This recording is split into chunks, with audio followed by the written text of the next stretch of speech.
everybody knows Night of the Scarecrow scares me a little more than most people, even though it's like a PG rated movie. It's just scarecrows for me, man. That's my thing. So I want you to tell me why them is scary. Okay, so I've mentioned this, I think, twice on this show, which is not a lot, but it's weird that it's happened twice. I'm afraid of giant insects. It's a miracle I went to that giant bug exhibit they have at Stone Mountain with these giant plastic models of like ants and shit. Scares me. It's the I like if a picture comes up on my phone of an ant, like a blown up image of an ant, I will chuck my phone across the room as far as I can. I can't look at it, even a blurry JPEG. We'll get to JPEGs later in this episode, but I can't even. Ooh, can't even. I honestly, the scariest thing we're going to talk about this episode is my fear of giant ants. There will be nothing that scares me more, and I can't explain why, but it's probably because of the genocidal wars I waged. I was like 4 and 5. I traumatized myself. It's like I know they have a vendetta against me. They got my number, and I'm scared of ants. And it doesn't help that Goose. I'm gonna say it right here, right now. Goosebumps wrecked my shit. It gave me a fear of gnomes, and it gave me a fear of big ants because you remember. I think they had 2 ant-centric episodes, but Yeah, the one where they're living in an ant farm. on the moon. Was it on the moon? I'm pretty sure. Are you talking about the one where they're on the moon during the summer camp? It was like a werewolf running around. And it turns out that they were on the moon and not on Earth. What a stupid plot twist. Think about it. There's no lead up to it. It's just shit, guys. We're out of ideas. Fuck it. They're on the moon. Well, would a werewolf turn into a werewolf on the moon, or does the light have to? Would we always be a werewolf? Well, think about it. You still have the sun hitting them on the moon. Them being on the moon is irrelevant to the equation because at nighttime, moonlight reflects onto the Earth. Therefore, the Earth would just act as the moon because the light coming from the moon is already from the sunlight, which is stupid when you think about it. Because vampires, for example, are their weakness is sunlight, but sunlight's being reflected off the moon. The moon itself doesn't provide light, so all of a sudden, all monsters are proven wrong. Well, werewolves would be around day and night, regardless if it was a full moon. That's not Twilight shit, man. Do your version of vampires sparkle in the sunlight too? Get out of my face. No. Giant ants. My vampires flip lights up and down at the Krusty Krab. Is their name possibly Nosferatu? Mm-hmm. Does Nosferatu just mean vampire in German? And so his name isn't actually Nosferatu, it's really Count Orlok? Yes. Okay. As we clarified that. Giant ants. Giant ants. And I don't mean in the southern way when it's just some southern belle fat lady telling you to eat your food. I mean big motherfuckers with the mandibles. Keep going. Talk about them. So So your the experience. big beady eyes, their slimy mandibles, and their antennae. That's what they call it, right? When there's 2 of those bitches, their antennae. Yeah. Okay, like cacti. Got it. So I'm scared of them probably mostly because of Goosebumps. But they use these practical, like animatronic heads for Empire of the Ants. That is the scariest movie next to Jaws that I have ever seen. Have you seen Empire of the Ants? Oh. Terrifying. Yeah. Go. It's practically them. I mean, it's pretty much the same movie idea. Like these giant radioactive ants, but instead it's on this island instead of out in the desert. So they're confined on this island, and all these radioactive ants start sprouting up. I don't remember if the movie's good. I just know it scared me, and that's all that matters in this conversation. Are the ants from Fallout New Vegas too big? That's literally why I couldn't play the game. I didn't even get to the giant ants. I just remember reading the lore and being like, no, fam, I'm out. I'm gonna pass on these giant ants. Actually, I got scared by the giant wasp that showed up. Oh, it always kills me. In a like an actual Gameplay sense, it kills you. Yeah, Okay. Yes. because I suck. You It's a you skill talk issue. about Fallout all the time like you're good at it. No. Like you don't talk about Minecraft like the way you talk about New Vegas and Fallout, and you're actually good at Minecraft. You could actually flex with Minecraft, but no, I killed the Enderman 7 times, but you can't kill a single goddamn wasp in Fallout New Vegas, and you call yourself a gamer? I'm sorry, Chandler. Bill, At least I got to the ants. Bill Delphine would be so impressed with you. You know that. Call yourself a gamer. Give me a break. Yeah. So yeah, those two in conjunction with the fact that I committed genocide and war crimes against mankind when I was younger have all just coalesced into if ants actually want to take over the world, they could. Yeah. Think about it. Like conceptually, ants are a hive mind, just like bees, just like other insects. They're a hive mind. They communicate with one another. What if they all just decided to coordinate attacks on the power grid? And they were bigger? It make it 100 times bigger than a human. Something just so. Because like when you look at microscopic organisms and small creatures, they're freaky looking. They look like aliens. Blow it up to mega proportions. No, I will create a rocket and fly to the moon myself. Swear to God, there's moon ants. Like our space station, our space business to get orcas in space. We're not ripping off South Park. We're evolving the idea. For like 20 minutes. No, it was more like 45. If Dylan would keep butting in there and ruining our great idea. This is our idea.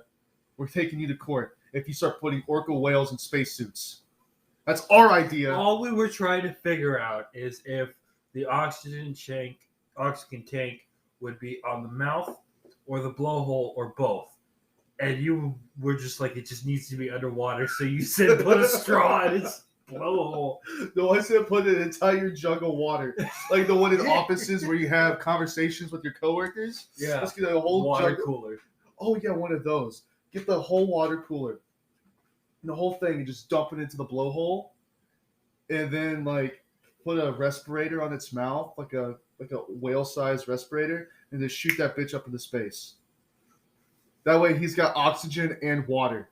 Tell me why I'm wrong. See, before we move on, I'd like to put my idea out there that what I said is that the mask would go over the face and the blowhole, but its suit would be separate so that its skin doesn't dry out. That has water in the suit like a waterbed. We don't have the budget. We're up and comers. We're working on it. We're amateur space enthusiasts and fellow whale lovers. Yes, this isn't about. They keep killing all the other whales. We need to get the killer whales out of there. Yeah, they're next on the list. Yeah, they're the only ones that fight back. Is why they're not going extinct. All right, welcome to the Sin Den. Unfortunately for you, I'm your host. Stay with me is my beautiful and confident friend, Slug. What's up? What's up? We got a special episode for you today. I hope every episode's special. I don't know. We had a very special one 2 episodes ago. They're all special to me. I wish I could remember them. Here. Don't forget to get the beer out. Because I'm not going to remember this one either. That's the point of the podcast, right? To record stuff you're not going to remember in the morning. Yeah. You know, it's a time capsule of all of our great conversations. Yeah, we record so late.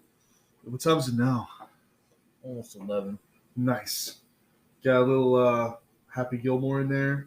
Got a little bit of some Thai food, that Thai truck up the road.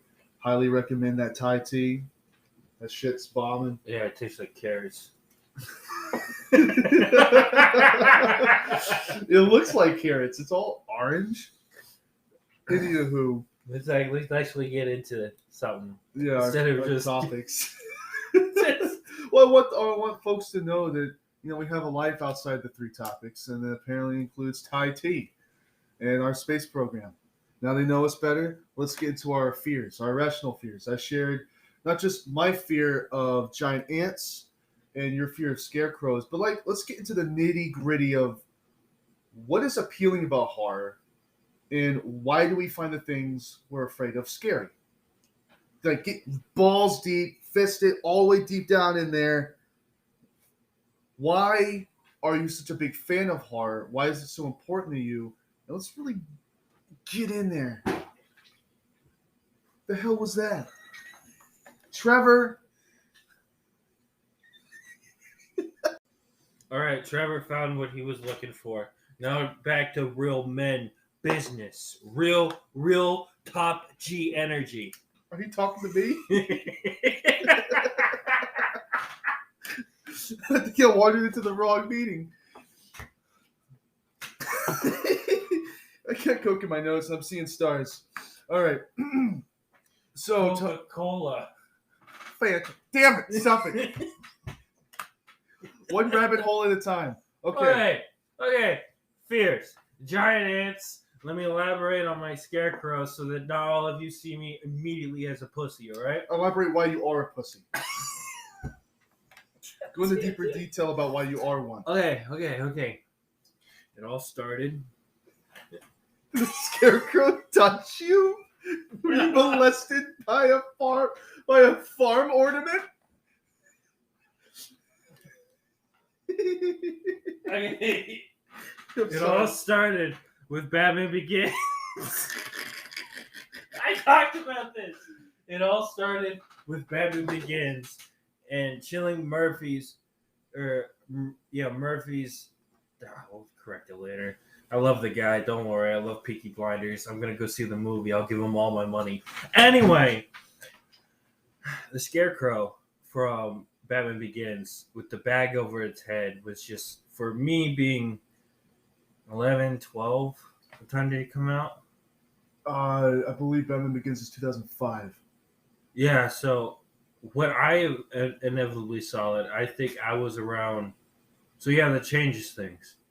So probably around 8 or 9. When you're definitely more malleable. Yeah. It kind of just like at the time, I guess I didn't realize that I picked up that, just like that image. Terrifies me.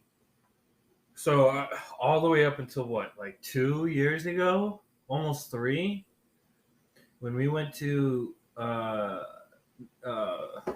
Netherworld over here. Was it that long ago? Yeah. Holy hell. Yeah. Weird. They had this row of Scarecrow, not just Scarecrow, but bag guys. It's like the Scarecrow body, like what you expect with the overalls and the flannel, but with the flour sack on their head, and that just gives me so much dread and anxiety, to where it's like how people are afraid of mannequins because it's an actual physical like shape of a human. So like the idea of it moving would be terrifying, because yes, it would make sense because it's the shape of a human, but it's not supposed to because it's an inanimate object. Right. It's kind of the same thing with scarecrows for me.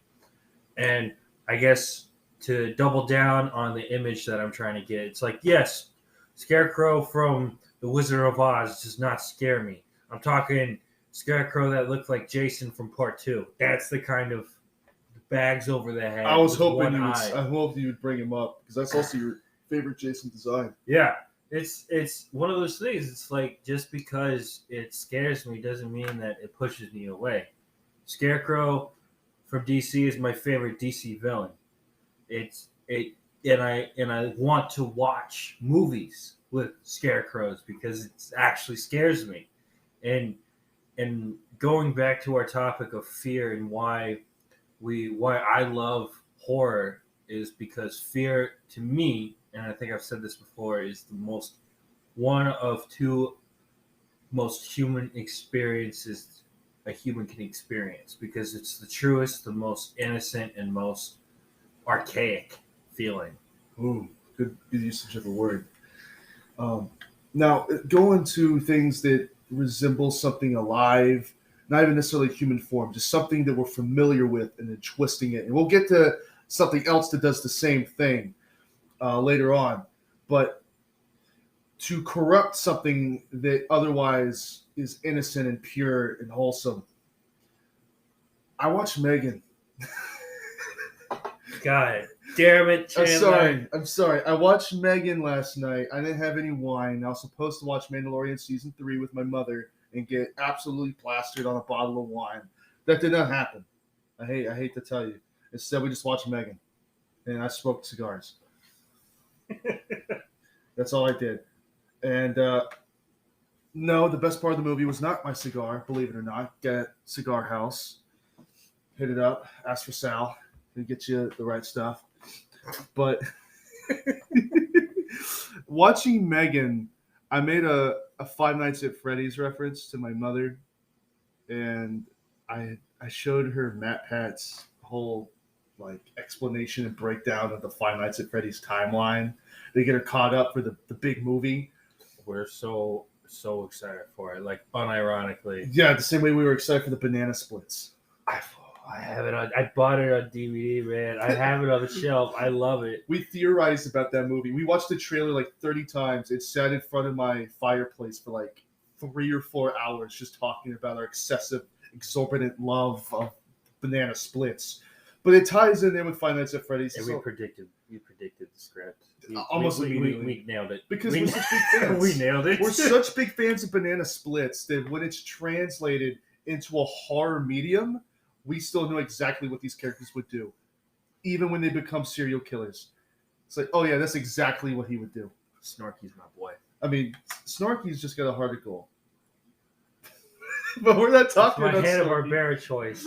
But again, using Megan, using banana splits, using Five Nights at Freddy's, and God bless my mother, she brought up Chopping Mall as a reference during the film, and I just warmed my soul to its core. You said that Five Nights at Freddy's could basically Five Nights at Freddy's walked so Megan could run, and your mom was pushing up her glasses. Actually, Chopping Mall walked so that Five Nights at Freddy's could run. Yeah, Five Nights at Freddy's does not exist without Chopping Mall.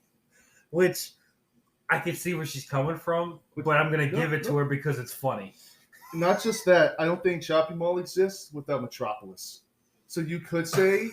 really digging in. Metropolis inspired all the other futuristic robot movies that came out after, which then inspires Chopping Mall, which then inspires Five Nights at Freddy's, and Five Nights at Freddy's inspires Megan. You follow my train of logic here? Yeah. You keeping it on the tracks? Metropolis is a really good Motorhead song. God, that robot's hot. But that's besides the point. Hey, I could have been talking about Five Nights at Freddy's. It would have been weird.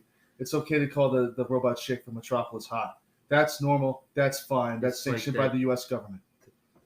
The chicks from Atomic Heart. Oh, the twins? Yeah, they're hot. Robots. Yeah, but I like the fembots from Austin Powers just a tad bit more. Oh, because the tit guns? Yeah, it's always the tit guns. Yeah. Somehow the robot chicks from Atomic Heart don't have tit guns. It's just a missed opportunity in my book. All right, we got to reel this book back in. Well, all that to say that, yes, as I planned, it's all coming full circle. I wanted to talk about how we have a fear of things that look human or look like a living organism that we're familiar with, but something's off about it. So, I guess this is a spoiler kind of for Megan, but the company is Funky, the ones that are making Megan. But their other line of toys, which the movie, spoilers, starts on a commercial of this Furby's ripoff toy. I forget what it's called, but Gremlins? It's not. No. More of a Ghoulies fan, anyways. I haven't seen. Let me just preface this. I didn't see Megan. I'm just riffing. You're trying to pad out time by bullshitting me. You can't bullshit a bullshitter.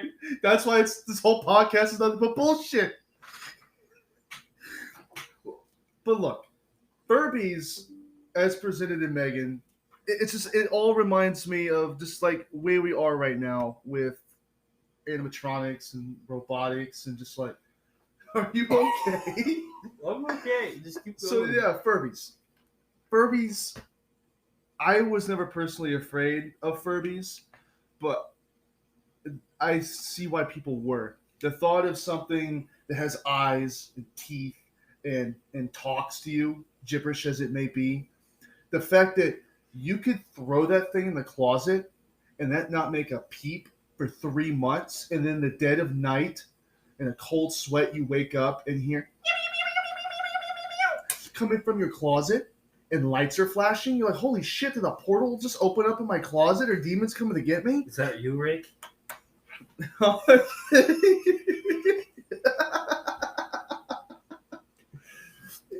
Sure. If it makes you happy, sure. But you see where I'm going with this? It's not something I'm scared of, but I can see why it scared other people. This uncanny valley, the twisting of innocence. But these things don't frighten me for some reason. Even though the idea is freaky, like if I saw a toy get up and walk at me and start talking to me, I don't even know if I'd be scared anymore because they're so advanced that the fear of 40, 50 years ago, something like Child's Play, where Chucky gets up and walks around and talks, that's scary for that time. But nowadays, if a toy just stood up and started walking at me, like, that's a cool toy. Holy shit, where can I get one? I'd like be lining up to buy something like that. That's super cool. That's not scary anymore. Robotics isn't scary to me. And what's that thought experiment? Ruslow's Basilisk? Yeah.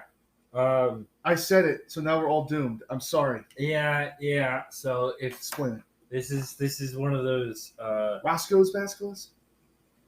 Something like that. There's a basilisk basically that's part of the existential horror conspiracy theories, where basically there's like this AI program out there that eventually takes over the whole world and kills everybody that was not there to help it move forward to being programmed. Like currently it doesn't exist, but eventually it will exist and kill us that didn't help it pursue. And us talking about it and you knowing about it, you're immediately either a victim or you're eventually going to be a helper to this basilisk, whether you know it or not. The fact that you are currently actively not doing anything to progress this basilisk, you're on the hit list. It is one of the stupidest conspiracy theories I've ever heard. It's fine. It's fine, but like the fact that there's actually people afraid. Yeah. Who talk about that the concept frightens them. Really? It scares you? I don't know. It's just one of those you didn't know. Too bad you didn't know. Now you're on the list. So is that like people who've never heard of Christ? Do they go to hell even though they never heard the good word? Slug? I think you told me that there is an actual scripture that talks about that particular thing. It does, but like, so I don't. I mean, there actually As is. somebody who hasn't studied it, I remember what you tell me. But it's to the uninformed and the uneducated, such as yourself. It stands to reason that you would be afraid, right? Sure.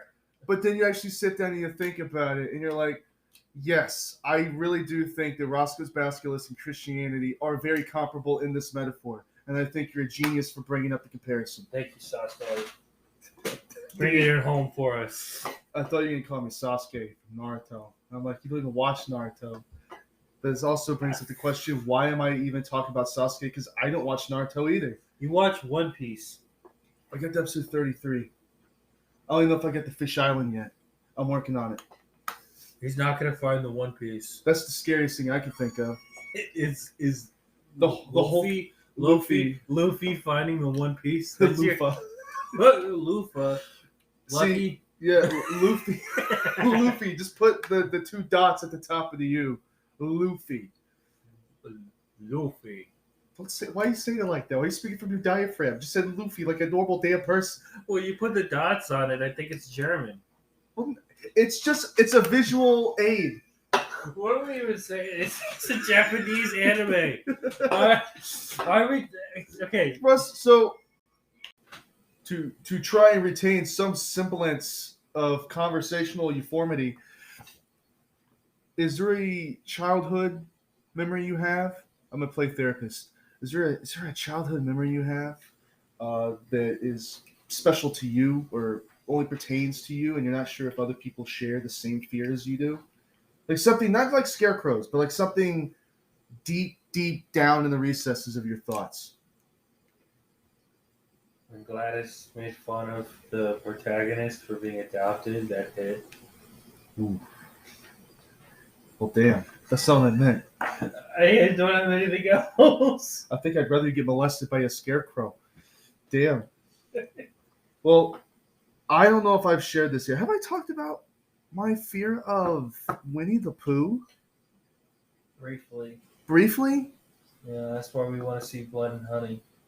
I mean, it's not why, but it's the Why? natural. It's the natural progression of my life. It's not doing well. It's a shame. I hear it's not doing. I hear it's not a good movie either. But if it means I get to get Killer Bambi and Killer Teletubbies and Killer Peter Pan, I'm all on board for it. It's the first step. It's baby steps, so as you say, they walk so they can run. Mm-hmm. But I was traumatized by Winnie the Pooh. You gotta play therapist for me. What happened, Chandler? So, in this portion, I don't want to just talk about fears. I want to talk specifically about nightmares. I'm sure you have a few interesting stories to tell yourself. Dreams. You yes. have a lot of interesting dreams. I do want you to share a few.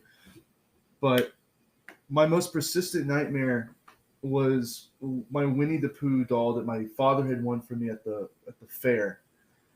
And in the dreams, I mean, my dreams are not normal for like a 3, 4, 5-year-old at all to have. Because some of my earliest memories ever are nightmare related, to the point where I can't tell you what was real and what was me sleeping, because it all just blended together. It was terrible.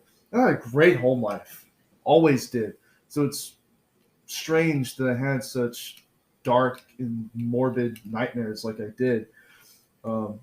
And the first few I remember having were about me being abandoned. And the first dream, actually one of my first memories, was it was a family of frogs. Willow would get a kick out of this one. It's a family of frogs, and the mom and daddy frog got in a fight, and then both split up and left the frog all by himself, and the frog started crying. And I just remember waking up afraid that was going to be me. And I had this constant fear of being abandoned for some reason. I don't know why. Because my parents, yeah, they had spats and they had fights, but it's just interesting that was a recurring nightmare. Also, I believe it's called agoraphobia. Agoraphobia is the fear of open spaces. So a lot of people with agoraphobia, they won't be able to sit in a stadium because it's so wide open. Right. Like the sky is above them. They feel like they're going to float away. And I don't have agoraphobia, but I had a dream where I would be in a grocery store. My mother would leave me, and I'd be, of course, I'm stuck in molasses. Like I'm in honey, and I can't run away.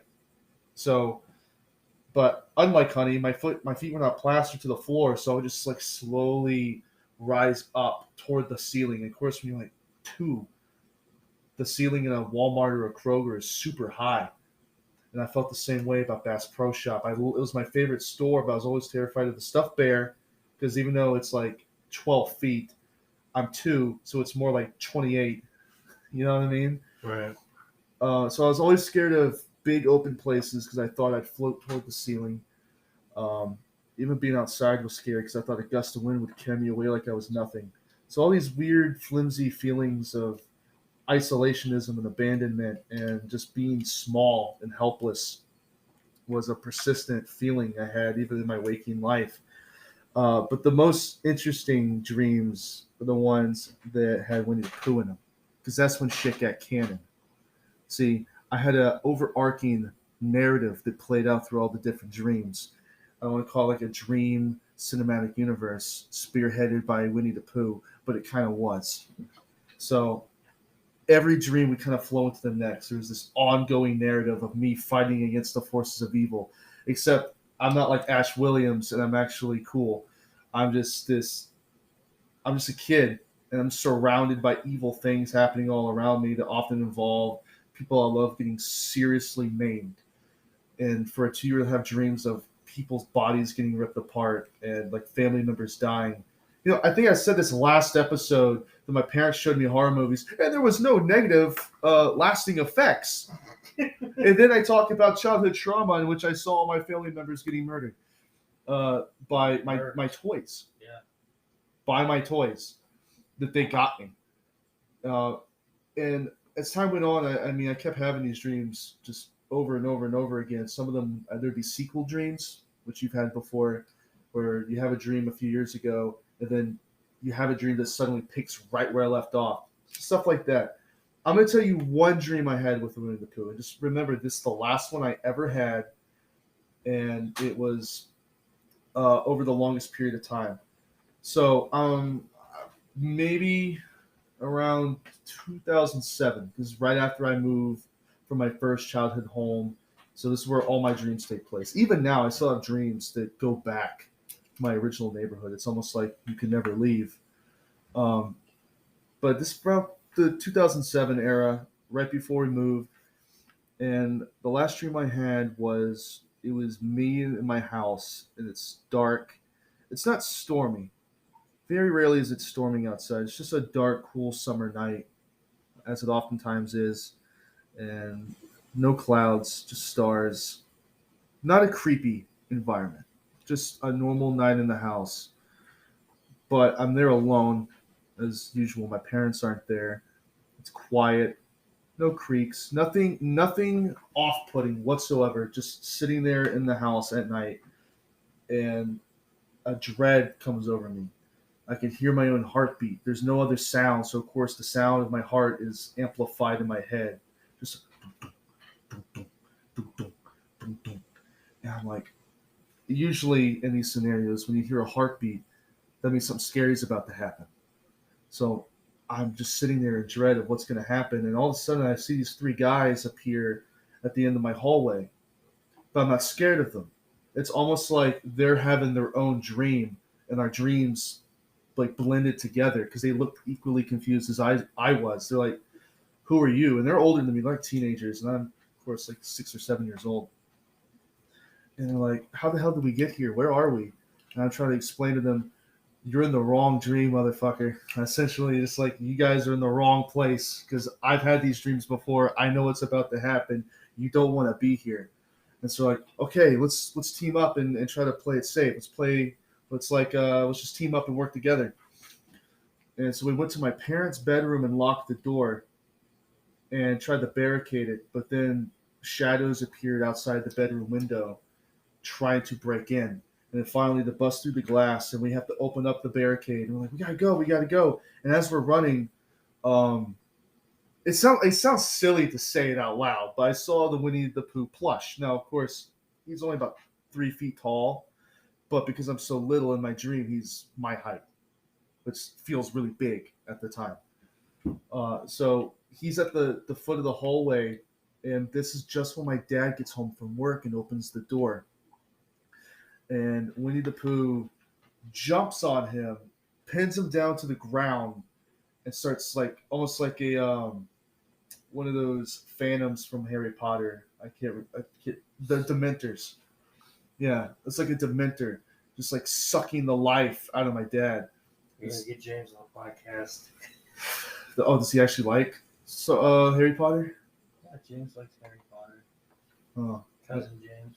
Oh, that's right. Yeah, he needs to go to the cigar shop because I think I described it like the wand shop in Harry Potter world. Sorry to derail you. Now I'm talking about cigars. Don't get me started. So my dad's dying, and me and these three other guys just book it down the street. I don't even go to help him.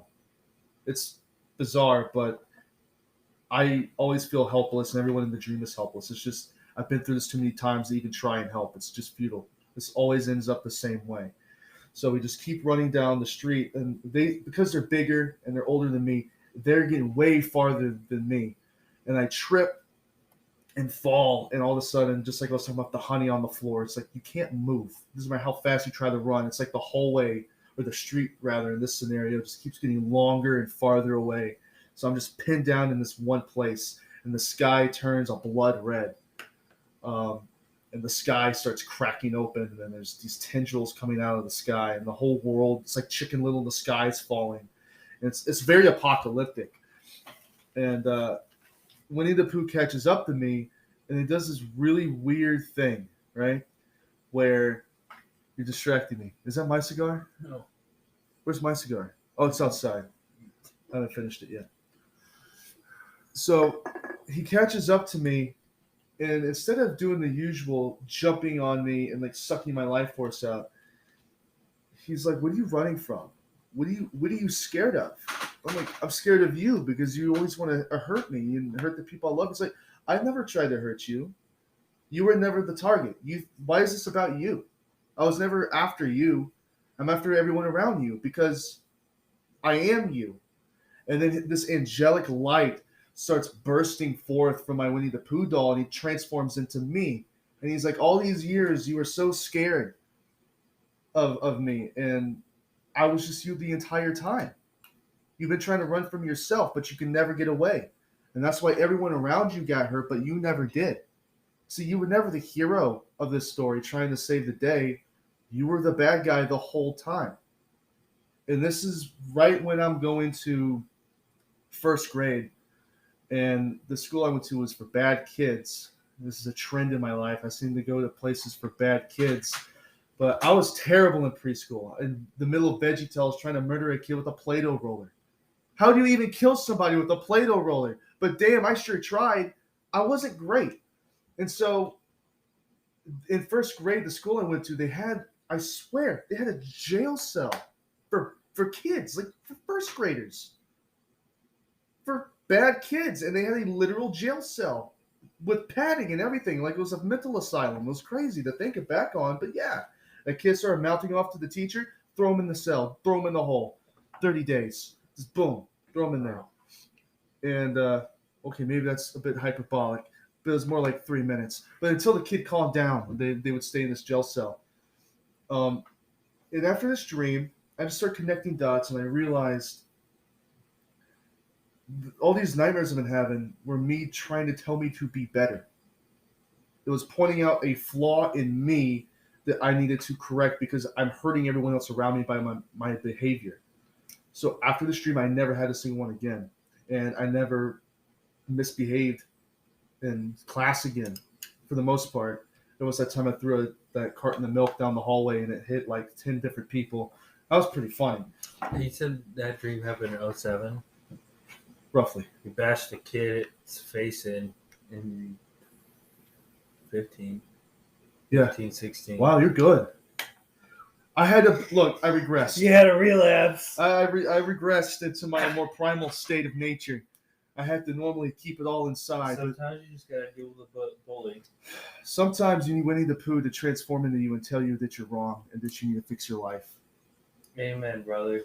I'm sorry if that was really long-winded and I talked for too long, but it reminds me of the importance of nightmares and horror as a form of self-reflection and self-correction. Again, I've made this statement plenty of times, but I see horror as a means to improve yourself and not be like the things you're afraid of. A lot of people, when they're afraid of something, they simply become it, so they're not afraid of it anymore. But this is my dream actively telling me, no, I'm trying to tell you not to be the person that you're dreaming about. Don't be the person you're afraid of. Fight that and actively be better. And this is a dream I'm having probably way too early. Like very existential concepts of isolationism and abandonment, not by the people who love you, but by yourself and abandoning them by misbehaving. I don't need no Snallygaster. I don't need the Seed Eater. I don't need no Grimm's fairy tale monster to scare me. The scariest thing is yourself and what you're capable of doing. I don't have any story, dream on that. I can tell you about the last dream, and then I can tell you a childhood recurring nightmare that I had that I don't think I've actually told anybody. Really? Yeah. Are you sure you want to share it live with an audience? Yeah, it's nothing. It's nothing like philosophical or it says anything about my character. But it's story time. I'm gonna start with the one that I had the other day, and I'm to a point where for me, what would be a nightmare for somebody else is just a casual like dream for me. Like no matter how terrifying it might be, I'm just like, okay, this is what's going on. Cool. For example, I had a dream that Killjoy from the Full Moon Entertainment Full Moon Studios Pictures. Pictures Yeah. had the Carnage symbiote, and I was fighting him It's like so scary. Spider-Man, and I'm like, this is sick, this is dope. Just like, or I think to tread old water, my dream about driving a 16-wheeler, listening to Freebird flying down the highway. Like in theory, I have no clue how to drive a 16-wheeler, so I'd probably be really terrified. But it's just a dream to me. It's just like this is a good time. Are you aware you're dreaming when you're in a dream? Most of the time, yeah. Do you have any control? As I got older, I got more control. Right. But to talk about no control is the recurring childhood nightmare I had a lot. That honestly I had up until I was like 16. Wow. So basically, if you remember how my parents' old house was set up, like if we're going from my bedroom, you take a right, and it's the hallway leading all the way down to the kitchen that feeds into the living room. But right before you get into the kitchen, you get in the den where the front door is, right? Mm-hmm. So it's always the same dream where there's a knock at the door, and I go to walk down the hallway, and I hear the front door open, and it all becomes slow motion as somebody in like honestly, it's like it's the same energy as like wearing a ski mask for a home invasion or whatever, but it was always just like a blank face, just walking in, and like this is a home invasion. That's pretty freaky. Yeah, and it's not like I had it once. I can remember vividly having it at least 11 different times throughout my entire life. The same dream, the same sequence, and the same fear of this is out of my control. There's nothing I can do. No matter what age I was, it always felt the most powerless. When you have dreams, they feel so real. Even if you're aware that it's not real, in the moment it feels real, and it feels like the dream goes on for way longer than it does. So like, the impact and emotion that you felt during the dream is still there, but when you try to retell the story, it doesn't sound as interesting. But to you, it's very vivid, it's very real, it's meaningful to you. But at the same time, it's like when you go to retell it, like the story I just told, I had to kind of drag it out by splitting up with Harry Potter references, but trying to gather a narrative out of something that otherwise would not be interesting in a retelling. And there's a lot of dreams like that they're meaningful. They impacted me in a way, and I woke up feeling a certain way, but I can't really describe it. A lot of the stuff is abstract. It doesn't follow any cohesive narrative form. It's just emotions. It's, every once in a while, I have a dream about my old dog Elvis. So it kind of makes me feel like he's not always gone. That's a sweet one, though. Yeah, That's yeah. not I too really that's don't sweet. have any nightmares anymore. You're not Honestly, scared of nothing? I'm waiting for my scarecrow dream, or whenever I'm on an airplane. Why don't you watch Dark Knight of the Scarecrow while you're on an airplane? Is that overkill? Is that overdoing it? No. So let me preface this. The only phobia I have is aerophobia. I have a fear of airplanes. Like I not even when I think about airplanes, I get anxiety, and I can't even see. Like when they're high up in the sky, I have no problem. But when they're flying right over me, and they're like I can see it really well, it's almost a crippling anxiety, whether I show it or not.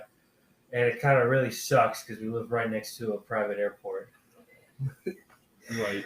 And I know that's a phobia because when I think about a scarecrow, I'm cool, I'm chill.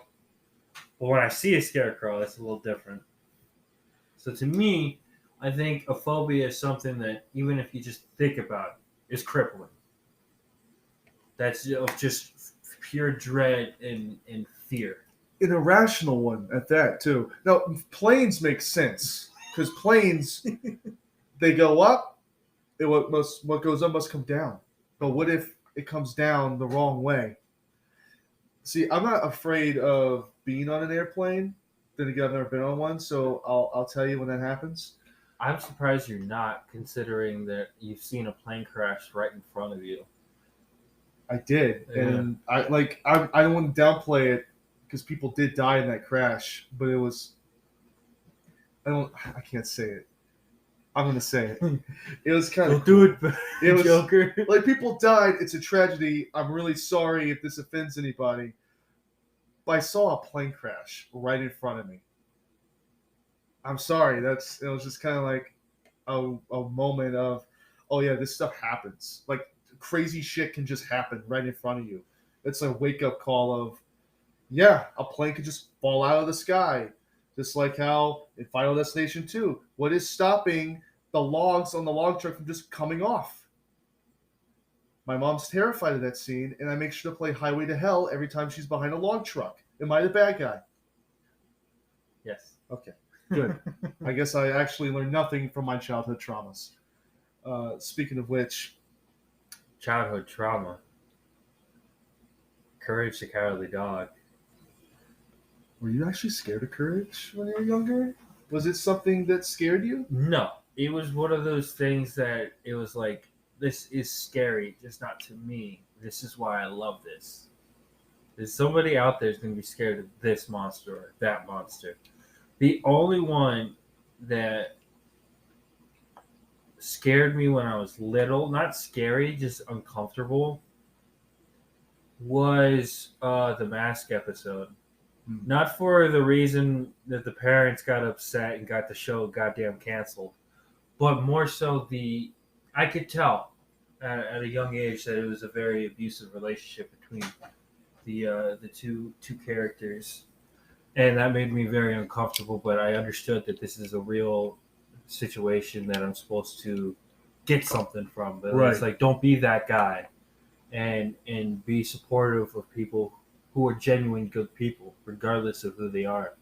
Because it's not even like, so just to burst the bubble, it's like, yeah, the two chicks are lesbians, but it's like, it doesn't matter. Like, that's not the point of the episode. It barely comes across that way at all. The only thing is a hug at the end of the episode that is supposed to imply it, but at the end of the day, it's a kid's show. You so can play it say off it's as not. you can It's play it just- off as platonic if you Yeah, wanted to. yeah, but it's kind of like very sweet. That episode has been so like misunderstood, and they got the show canceled, which is very sad. But the serious nature of the abusive relationship really stuck to me as a child. I was like, this is I know what I'm supposed to get from this. This is more serious than the other episodes. This isn't just hijinks with something scary, and the moral of the story is, doesn't matter how bad a person it is, do your best to make the best of other people, but some people just can't change. Right. Yeah. And I think, for example, the dog, the boyfriend in that episode, he's just one of those people that can't change, or the scientist that sent Courage's parents to space. It's just those people just can't change. The show is an exercise in kindness in a world that is completely void of it. Nowhere. It is nowhere. And Courage and Muriel's relationship is the foundation and the basis from which everything springs from, because the story doesn't happen if Courage doesn't love Muriel and Muriel doesn't love Courage. Everything that happens is tangential to that relationship, because it shows you what a working, active, loving relationship looks like. What does a healthy love look like? Because they just care for each other, and it's sweet, and it's nice to see. But then you got Eustace, he's not evil, he's just a naysayer, and he's negative. And he brings the mood down. You know, he kills the mood, except in the movie, which we're going to get to. There's one part I want to talk about.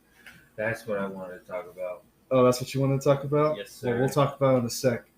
But in a world completely void of kindness and love, you get to see what genuine love looks like.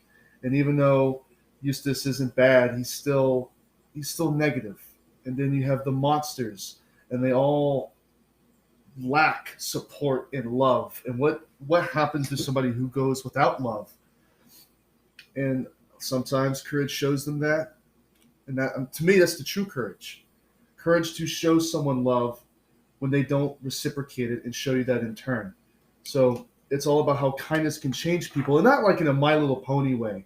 Actually, no, it is like My Little Pony. With Tyrek, yeah, because Tyrek is irredeemable. And sometimes you just have to use brute force and fight. Courage is willing to fight for the things he loves. I feel like a lot of modern cartoons miss out on that, miss the whole. Some people are unwilling to change and actively don't want to. And so Courage tries his best to reform and help out, but just like in My Little Pony, when Princess Twilight Sparkle fought Tyrek, sometimes It's a Dragon Ball Z fight. It really is. They use a Kamehameha, like straight up. But so Princess Luna was redeemable. Discord was redeemable. King Somber was not redeemable. No. Queen Chrysalis. She just wasn't as bad anymore. She's bad, but she's not as bad. Yeah, but especially with Tyrek. It's just to show that some people don't care about being bad. A lot of them, they are starved of love and affection, and so they don't know what that looks like. So they don't know how to be good. And it's courage and his courage to show them how to be better. But for the ones that refuse that and just accept evil, courage whoops their ass, dude. Courage whoops ass. He shows no mercy. Like when the mobster toe, the cat, the fox with the sunglasses, and the eggplant all gang up on him for a was it dodgeball? I don't think it was dodgeball. It was the one. It was kind of like tennis, except with it has the cap and the badminton match in the basement. 1 versus 5, and he was like, "Let's go." The cellular differences right here, right now. Yeah, and he whooped their ass 1-5. You don't mess with this little pink dog. You don't, because he fights for what he loves. And even the landscape they live, it's arid. It's not fertile. It doesn't produce anything. It's just a desolate, empty place. And yet it's also so warm and inviting simply because of the love that's present. And I know I'm probably harping on that aspect of it so long, but it's really to give credit where credit is due. Some of these shows, they don't have what true love really means. True family love and admiration for each other. Yeah. Other shows, they miss the point. And they just show characters being nice to each other. They show them getting along and working together, but a true, real, healthy relationship is poorly missed. The whole point of all that is just to bring up the movie that we watch, because no, it's not brand new, but I wasn't able to watch the Straight Outta Nowhere Courage Scooby-Doo crossover movie when it came out because it wasn't on streaming yet, and I wasn't willing to pay for it. But I always wanted to see when it came out. I believe, was it 2021? I believe it came out 2 years ago, and I just now was able to watch it. And you watched it too. You watched it before me. I watched it last night. So it's probably fresher on my mind. 2021. Yeah, thought so. But we both were able to watch it. Let's get into it. It's good. Shockingly good. Yeah. The art styles is the number one. It's the key here. It blends very well. Isn't that odd? Because they're so the Courage characters are so exaggerated and so unrealistic. You would think they would stand apart when standing next to Scooby-Doo characters, but they look so natural in the same scene together, like it was meant to be. You know? Eustace has a different voice actor, which bothers me a little bit. Is he just too senile to keep voice acting, or is he like Muriel's voice actress and passed away? Originally voiced by. So he was voiced by Jeff Bringman in the Straight Out of Nowhere, but originally he was voiced by Leon Woodson. Fun fact about Muriel. I was gonna ask, yeah. Muriel's voice actor. I could pull up her name while I'm still talking about it, but her husband, played on a song for the Beatles. Mm-hmm. That's just a wild. The drums. Muriel, Theo White, rest in peace. It's a weird fact, but it's interesting to bring up for sure. Yeah. Hey, it's music. That's part of the podcast. We got it in there. Yeah, Andy White is the musician. The music in this is phenomenal. When Scooby starts having that The jerks. the jerks and his eyes get all Psychedelic. like the snake from Jungle Book. Yeah. The music they play is a direct musical cue from Courage. And up to this point, I mean, you're only a few minutes into the movie, but there's no hint of Courage anywhere. I don't think we've heard that musical cue since the show went off the air. That particular sound, I can't even describe it, but it's a cue that plays in Courage that played in Straight Outta Nowhere, which, by the way, what an awesome name. What a clever name. The original run was 2002, so we wouldn't have heard the last time it aired because I would have been 2. Last time the reruns aired. The last time I watched it was when I had cable, and I was still like 2016, 2017 is honestly the last time I watched. Was it on Courage. Was it Boomerang? Oh yeah. Okay, well yeah, then Oh yeah. of course. All the great stuff goes to But except Secret Mountain Fort Awesome. That's so good. They had 3 episodes. It's a lot better than people give it credit. They shafted it straight to Boomerang. I will say that it's all over the place. That definitely needed a direction. Like a lot of really good Cartoon Network shows, I really think that the ones that get shelved really early, it's because they needed direction. Like, this is going to be a really hot take. Don't say it. But I actually really like Problem God Solvers. damn it. Okay, in your defense, no, it's not a bad show. I don't think when people discuss the show, they're not talking about the show, the writing, the characters, even though they talk about the coffee bean like it's the worst thing ever made. It's fine, it's whatever. But it's the art. The bright colors, it's seizure inducing. Same with Secret Mountain Fort Awesome. Yeah. I just remember that show because the episode played directly after the Fiona and Cake episode on Adventure Time. So that's why I remember. Same, bro. You know, when we watched it at the same time, that's funny.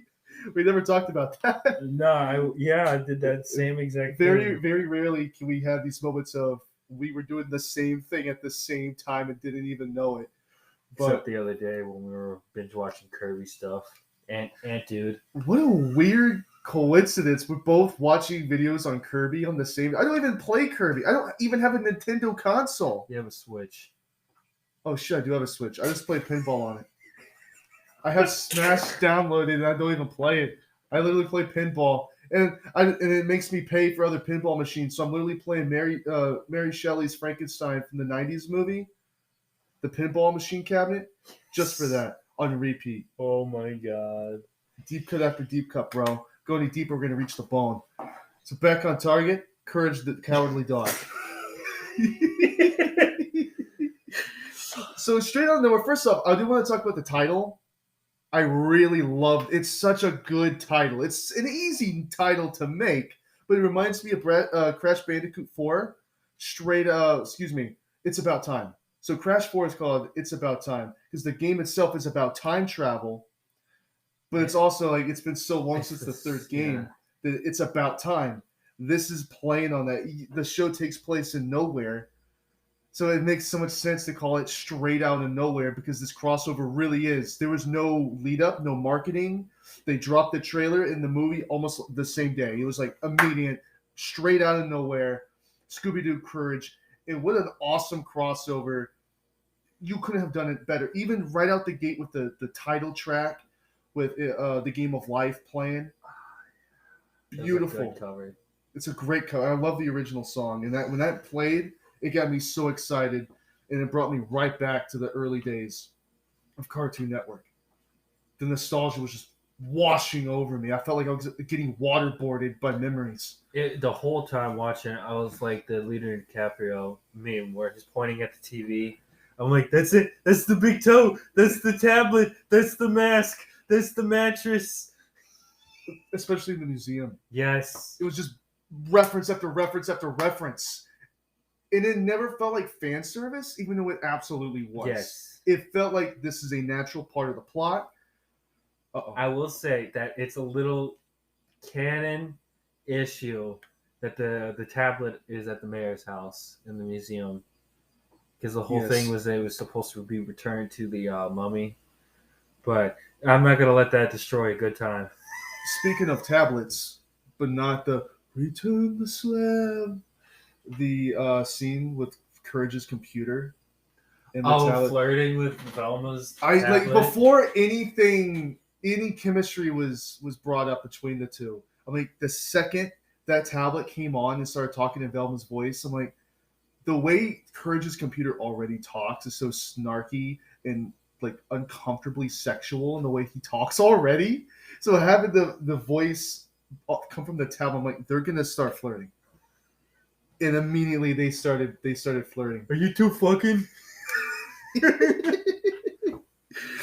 Because the whole movie I'm waiting for the computer to show up. It's such a pivotal part of Courage. Oh yes, that's the note almost at the back of my mind the entire time. It's where's like, the computer? Where's the computer? Yeah, it's the so, fourth member of the family essentially. Honestly, yeah, because of how well Muriel talked. This is like really nice because I'm sure there's at least one episode with Muriel or Eustace using the computer, but it's kind of like really nice to hear from Muriel that it's like, oh yeah, we have such a nice computer. Just that little line is just like, okay, it's all come together. Because very rarely it acknowledges the computer is upstairs. Because even though it's in the house, Muriel's world and Courage's world are just two completely separate things. It's almost like not to go on a theory, but like how since Courage never really leaves the house, he sees nowhere as a desert, and all the crazy stuff that he sees are normal people, but he's never seen other people, so he thinks everybody's scary strangers. So yeah, just like the Ed and Eddie kids are in purgatory. Get the hell out of here. I think that Courage one has more substance. Because like, how do you disprove that? How do I tell you you're wrong? I can't. No. But now it's I can. It's a fun one. Because the Scooby-Doo gang showed up. Mr. Hank showed up. They're like, look, there's some straight weird shit There's going some on. Cosmic Lovecraftian shit going down in nowhere. It was awesome. It's so good. Like the fact that they try to explain the lore of Courage. It's like, why is nowhere so weird? Because in Courage, I don't think you really go to other places a lot.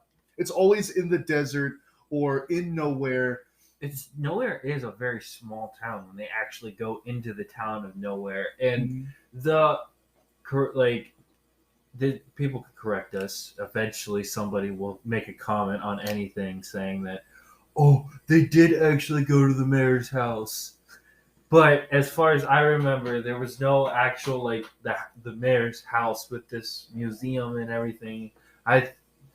It's not like I'm upset because it's like, oh, they just did it for the movie.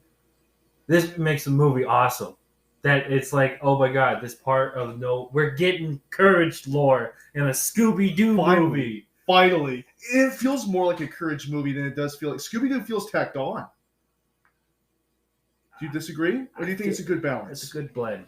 Okay. Because it starts out with Scooby-Doo, and all the way up until they meet Courage, it's all a Scooby-Doo mystery that Courage is just assisting on, but that the area and everything is Nowhere. So it's a lot. You're getting both. It's a heavy dose of Scooby Doo, but the environment is Courage. Well said. Like, not to make a stretch, but like when they met Kiss, it was like they're like when at the amusement park and anything. It's kind of like their really bad movie, Phantom of the Park. Sure. I try to think because it's like because you get the WWE movies, but they don't really do anything.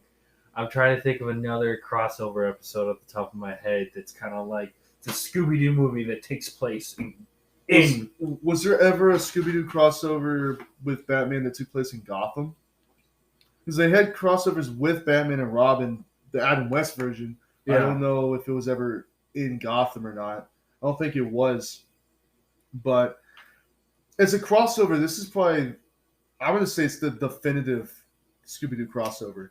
Because not just, yeah, I'm going to say it right here, right now. Not just is it great Scooby-Doo, but it's great Courage. And very rarely in a crossover does it feel like it advances the plot of both parties involved. Because this enhances Courage. And I think it enhances Scooby-Doo. They work so well together, and it is advancing a storyline that isn't just, for instance, a lot of people say that Freddy versus Jason is very Freddy-oriented, and that Jason is just a pawn, and he's just there, which he is. He's a pawn of Freddy, but they think there's way more Freddy iconography than there is Jason iconography, despite the fact that the movie finishes at Crystal Lake.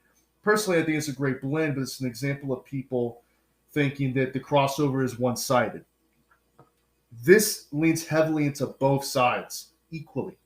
It gives them both a fair chance to shine. It's really rare. I'm reading the Brave and the Bold crossover, and it's not telling me if it takes place in Gotham. I'm going to assume it does. Yeah, we can say that. Sure. Yeah. Sure, kid. Why not? But everything flows so well. It's like you said. Like I'm not gonna say it, but it is a really good Scooby-Doo movie, and it's like for me, as like I grew up with everybody grew up with Scooby-Doo. It doesn't matter how old you are, you had Scooby-Doo. Also, your great grandparent. Yeah, this is your fifth generation. You had a Scooby-Doo. Mm-hmm. I think the last time I had this much fun with a not direct to DVD, but a Scooby-Doo movie was honestly the three Cyber Chase, Zombie Island, and the Vampire Chicks. Yeah. The Hex Girls. Or Hex the Girls. Hex. Yeah, something like that. Hex Girls. Cyber Chase was my favorite. I wore out that tape. The Alien Invasion one's great. But it's all 90s. So for us, 90s VHS, Scooby-Doo is our Scooby-Doo. Personally, I like the one with Dracula and he's a race. You remember that one? They're all racing. You don't remember? It's Red Shirt Shaggy, and he turns into a werewolf. Yeah, that one. I forget what that was. Started with instead of Scooby and the gang are racing Dracula. Well, back in the Red Shirt Shaggy days, there was no gang because Hanna-Barbera just knew that Shaggy and Scooby were the main draw of Mr. Inc. So they didn't include Fred, Velma, or Daphne, which is a shame because Fred, honestly, is like he's not. I don't say he's better than Shaggy, but he's just as good. I think in maybe Mystery Incorporated, more development in his character. It's a real character. I think we start seeing colors of a character during that time, like when they had the Goblin King. Yes. And like it was Scooby and Shaggy, but Velma, Daphne, and Freddy were in the movie, but they weren't. You know what I mean? Yes. Yeah. Shaggy and Scooby are the mascots. They're the leads. It's literally called Scooby-Doo. Right. But Fred Jones, Daphne Blake, and Velma Dinkley are just as important as Norval Rogers. No. Yes. Maybe not in the eyes of the writers or literally anybody else, but to me, they're just as important and they're just as well written. And in fact, one of my favorite aspects of this movie is the bond that they share. They feel so close and tight. And like when Shaggy kisses Velma, there's no romantic undertones. They're all just great friends. Yeah. And they're so close with each other. They feel so comfortable and they're just constantly complimenting one another. The whole time I'm watching this, I'm like, this is Scooby-Doo. it's so wholesome. And I think, do I even want to say the B word?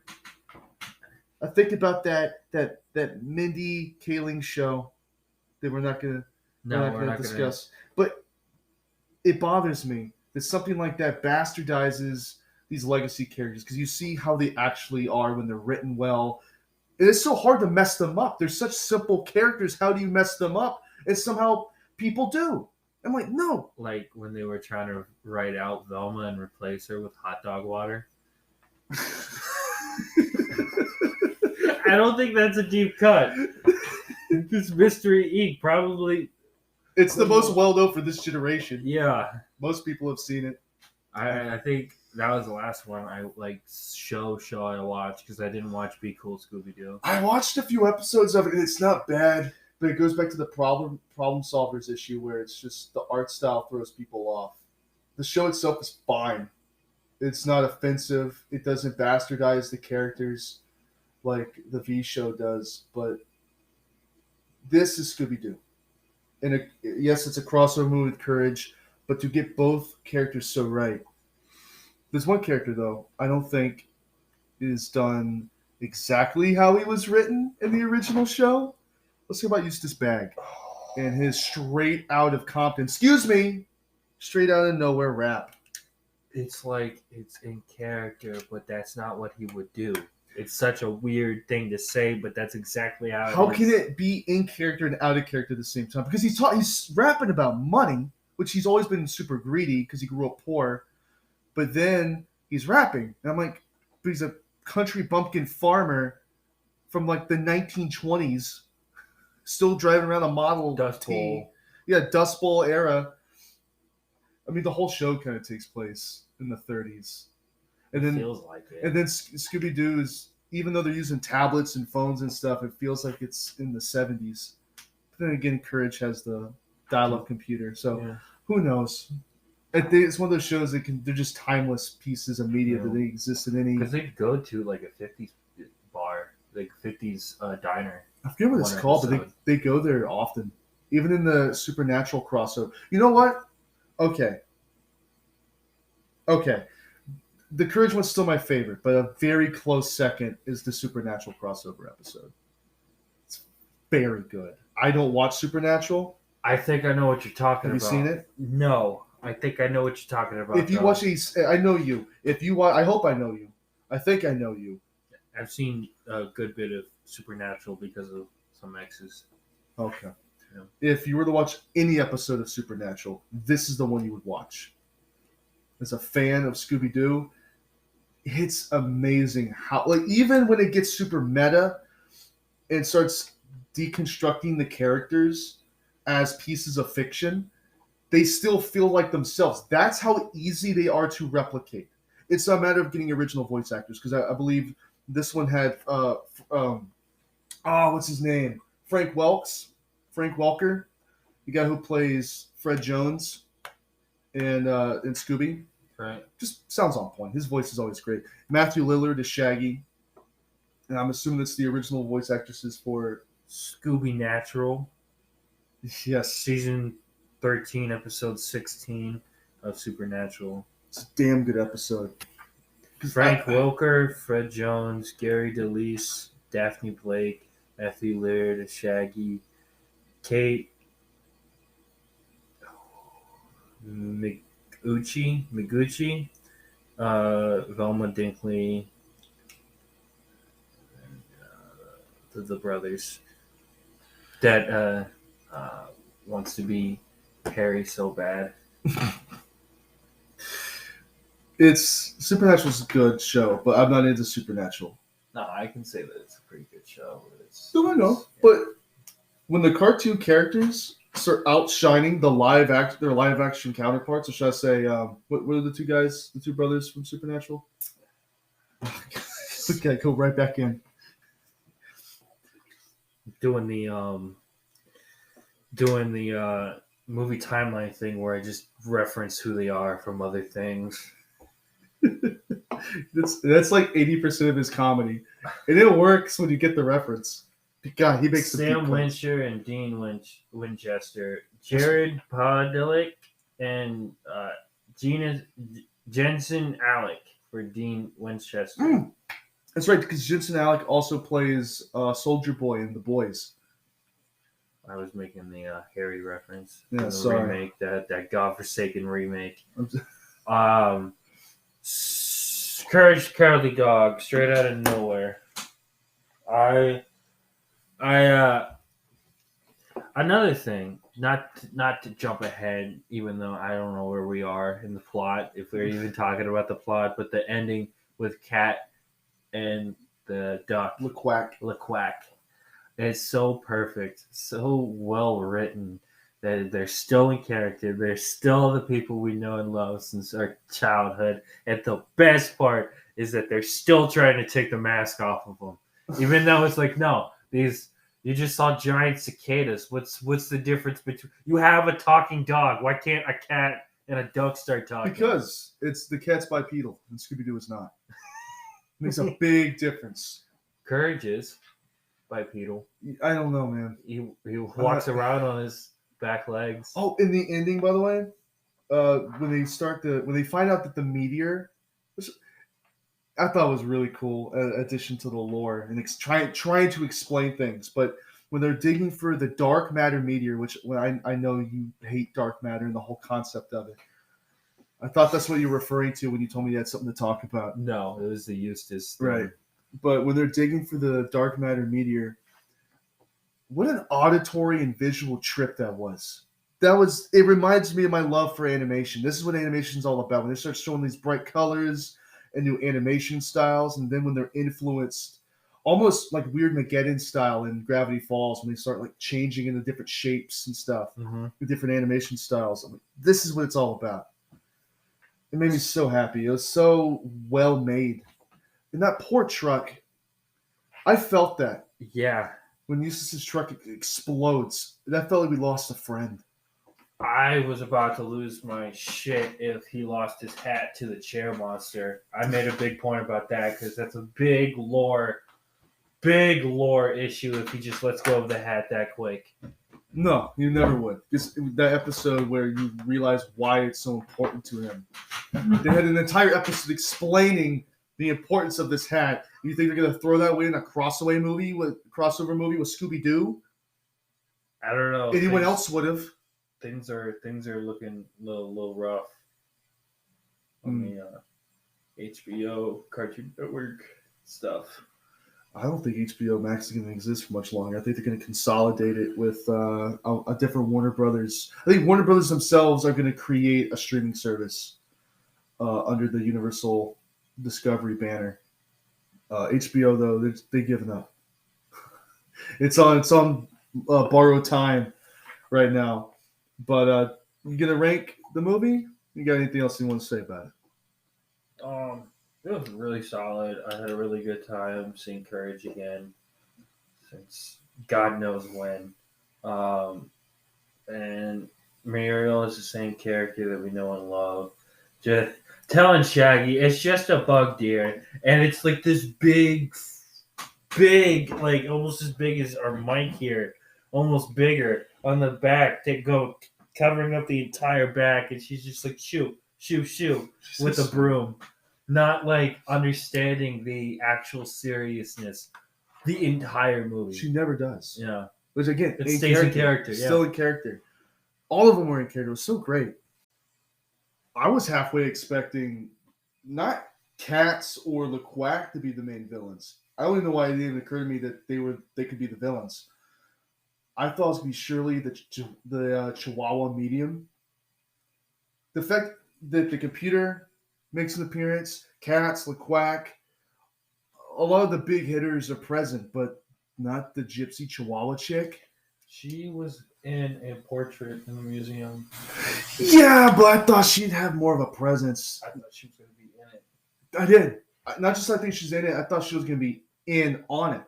I thought she was going to be one of the villains. And the fact that she wasn't, it's not a downgrade. It's not anything. It's just a thought I had during the movie is where is Shirley, the Chihuahua gypsy chick? And she never appeared. So I was a little upset. But still, all in all, I would say it's like a 9. Oh, it's very solid. Yeah. I remember looking at you and you looked at me, and we just had this unspoken moment of, why is it this good? Yeah. It had no right to be. It was made with so much love.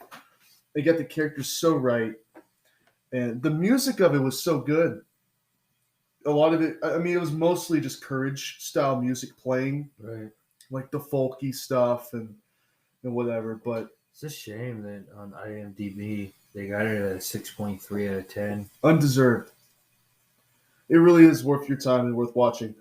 I'm gonna put up there nine as well, because perfection is unachievable, but this thing comes damn close to it.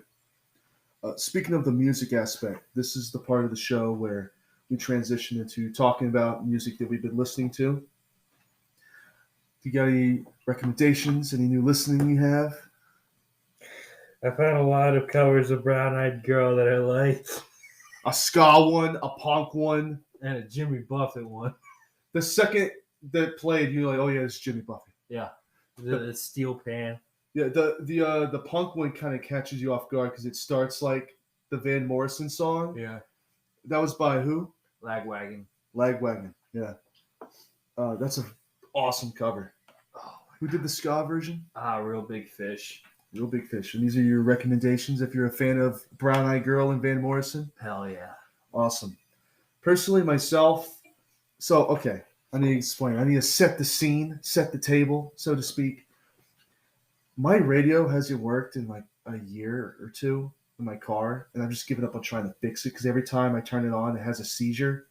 It starts flipping through all these different channels, and so I can never listen to it. And my Leonard Skinner CD has been stuck in the CD port for like a year and a half. So I've been unable to listen to Leonard Skinner or any CD for that matter. I have an entire book just filled with Eagles and Steve Miller and Kansas and all that stuff, and some Bad Company and Foreigner CDs.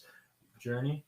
Well, yeah, of course there's Journey. I have every Journey. It goes without saying, of course. I have some Journey in there. I have the best hits of. My bad. Oh, yeah, sorry. We need to sit in my car now that it works, because that's my next point. My radio works now. I don't know what I did. I just took a big stick to it and I hit it a few times, and apparently it worked. So my radio works now, and the first thing I did was I listened to the Skinner CD one more time, as you do, and I ninja star through the best hits of Steve Miller right into that disc tray, and I've been listening to it nonstop for over a week. Just like every time I'm going to work, every time I'm coming back from work, I'm listening to these songs, and it hit me the other day while I'm listening to them. I'm like, God, I really wish I was back in that time, back in the 70s, and I was able to go be a deadhead and travel around and be able to go to shows like Steve Miller. But then it hit me. I'm like, oh, shit. I did see Steve Miller. I had a Journey concert. He was the opener. Speaking of Journey, great. Wow. Thank you for bringing that up. You lead right into my point. I was able to see Steve Miller and Journey. I wouldn't say Steve Miller is one of my favorites, but Journey used to be my favorite band. I don't know if you knew that. Yeah. Yeah, it used to be my favorite. So to see these two bands, it was amazing. But at the time, I wasn't a Steve Miller fan. I was aware of his music, like The Joker and whatnot. I was partially aware of his discography. But Journey was my favorite band at the time. And we saw it at Solaris Amphitheater in Lakewood. And I was all about Journey, and they had this new Asian singer, just killed it, just knocked it out of the park, sounded just like Steve Perry. I know, because how many times you bailed on me to go see a Journey cover band? Only twice. It's still crazy that it happened twice. More than once. Yeah. I bailed on you to go see Journey. Do you blame me? Do you honestly blame me? She took the midnight train. Going anywhere. Thank you for that. So, yeah, it was a eye-opening moment of, I have seen this band from my past that I didn't appreciate at the time, but now that I have a fuller appreciation, I wish I had that back then. Because I don't even know what the second opener was, or any band after Steve Miller. I just went straight to Journey. I don't think I even stood up or looked at the stage the entire time. which in most concerts, that's me. I usually just like to close my eyes and absorb the music, unless you're at a punk show or a metal show, because then it's kind of hard not to pay attention to what's happening. Make sure you don't get hurt. Yeah, you have a lot of spatial awareness at a metal show. You need to survive. Yeah, you gotta keep an eye on me when I'm not stage diving or crowd surf. Oh, anytime like, oh, where's Slug? Where does Slug go? I usually can identify you by your shoes. Yeah, as you my get feel it kicks. Yeah, your Fila kicks as you get crowd surfed to the stage and then dive off of it again for round 2. So do you have any memories like that? Or a band that you didn't appreciate before, but now you're older and hopefully wiser, you look back and say, I really wish I got to see that person. That I would like. So if I had the option to go see them and I never did. That, or if you did see somebody but didn't have the full appreciation at the time. Wish I saw Slayer. Well, you know. It was like a year before I got into metal music. It's the weirdest thing with you. Usually right when you start getting into people, like a year or 2 later, they stop touring or they just straight up die. And it sucks. Every time you really get invested in an artist. The last one was when P&B Rock was shot. I know it's not rock music, but he was probably my favorite R&B singer. Yeah. But I had the chance to see him. I had tickets. He just canceled his entire tour and never toured again.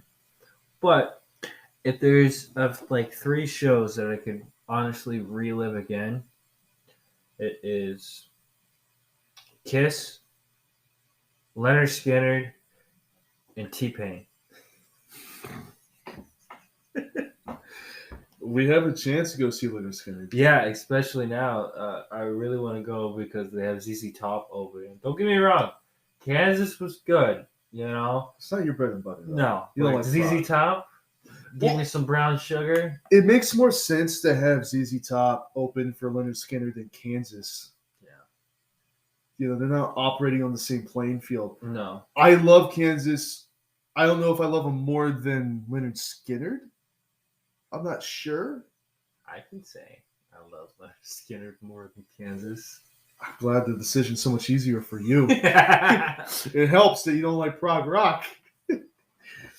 Awesome show when they did the memoriam for 14 members of the I band cried. that died. I teared up a little bit. It's like you don't even know who these people are. A lot of them, but the fact that 14 people, how does a band lose 14 members And still tour. and still tour? They have Huey, Louie, and Dewey. Well, okay, we just had Johnny as the lead for Skinner now. Is Donnie still doing the 38 special? I don't know. I don't know what 38 Special is doing, to be honest with you. I haven't seen anything about them touring. And of course, Ronnie went out like a champ. The true With a freebird. smile. With a smile on his face, walking to the cockpit. God, my hero. Speaking of what we see, keep talking. I'm going to pull up the name of the documentary. The Skinner documentary. But I do want to talk about how in music, a lot of times artists will, I don't want to say it's prophetic or anything, but they either make allusions to their death or they reference their death right before it happens. And there's some weird twist of fate going on with Skinner. There's, as you described him, it's like God's band. This band was meant to be. Well, what I was saying is that it was meant to start and meant to end, or these people were meant to go in the plane crash. It was just like this, like the people that this is the band that was supposed to be on that plane. God just is like, this is who it is. This is exactly who it is, because it's the drummer had a bad trip and they got a new drummer before they even recorded pronounced Skinner. Their original bass player left. And right before the last album, their one of their original guitar players left, or their third guitar player left. 5-6 different members on stage. Now, well, no, you got vocals, 3 guitars, a bass, drums. You got 3 backing singers. you got a pianist, so like 10 people, just the I- bare minimum. I classically trained pianist, let it be known. Yeah, but the documentary is If I Leave Here Tomorrow. Yeah. I don't think I saw that one. I saw 3 others. One was solely about the aftermath of the plane crash, which I love Skinner, but I wish people would stop talking about the end of their story and talk about the actual story. It really wasn't the end because they kept touring. It And ended it's that like, day. if anything, I'll quote one of the guitar players about when Johnny joined the band after Ronnie died. Is they got spanked by the same dad. They get to eat the same food. Why does it matter? Johnny's great, Yeah, and he definitely carries the torch, but he's not Ronnie. no, he And doesn't sound like Ronnie either. It honestly feels like a glorified cover band because even when I saw Skinner, even when the disco ball dropped right after the memoriam and it shows Ronnie talking about his love of fishing, the disco ball drops and they just start going straight in the Freebird. It was orgasmic, honestly. It was amazing to be in that moment, just being washed over by this sound and lights. It felt like Leonard Skinner. But then when the lights turned off, I was reminded that no, these 14 people died. Ronnie's dead, and I think the true Skinner died that day. And what it's not like some lifeless husk that's carrying their name, but it's not that same Leonard Skinner.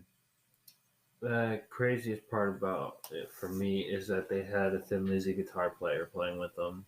Yeah. Was that with Skinner or was that with Kansas? Skinnerd. It was Skinner. They were playing with Skinnerd. I mean, we saw Kansas, and then we also saw Kansas open. We saw Kansas twice in the same year.